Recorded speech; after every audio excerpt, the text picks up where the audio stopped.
पर्यावरण के दिशा में एक शानदार पहल करत कोरिया जिला में वन मंडल बैकुंठपुर के केंद्रीय रोपड़ी आनंदपुर में बरगद और पीपल के 40-40 हजार पौधा तैयार करे गई, जेला वन विभाग द्वारा रोपड़ क्षेत्र में लगाए जाही। पर्यावरण संरक्षण के संगे संग हाथी मन ले ग्रामीण जन के नुकसान होइले छुटकारा दिलाही। कोरिया जिला हाथी प्रभावित क्षेत्र है। यहाँ 12 महीना लगातार हाथी के विचरण देखे जाते। गांव के लोगन ला जन धन के हानि भी उठाए ल पड़थे। ए बीरवन के तैयार होइले हाथी मन ला भी जंगल में ही पर्याप्त मात्रा में चारा के व्यवस्था हो जाही। ऐसन में हाथी के झुंड गांव में खाना के तलाश में नहीं घुसही। आनंदपुर नर्सरी के सहायक रोपड़ी प्रभारी है बताइस के बर और पीपर हाथी मन के मुख्य भोजन होथे।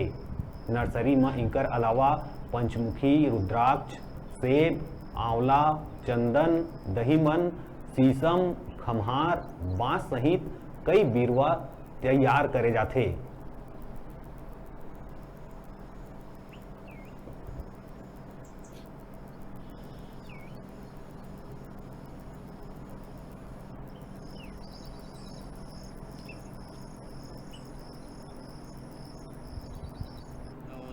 बरगद का पौधा उगाया है।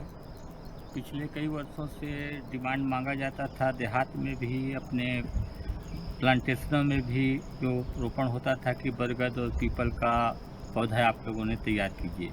इस के कहने पर, अधिकारियों के कहने पर हम लोगों ने बरगद और पीपल का पौधा उगाया है। कितनी मात्रा में यहाँ पर पीपल और बरगद के पौधे लगाए हैं? अभी सर 40,000 करीब बरगद है और 40,000 पीपल है। का मुख्य उद्देश्य क्या है? मुख्य उद्देश्य है सर, एक तो धार्मिक आस्था पे पौधे जो है जुड़े हुए हैं।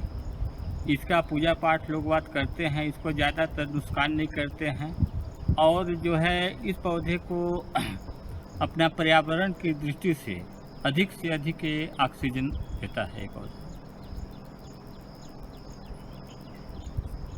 और सर हाथियों का जो आवागमन होता है उसको अपने जो है हाथी इसके पत्ते लोगों को अच्छे तरीके से खाते हैं। बरगद का और पीपल का मुख्य जो है इनका भोजन रहता है।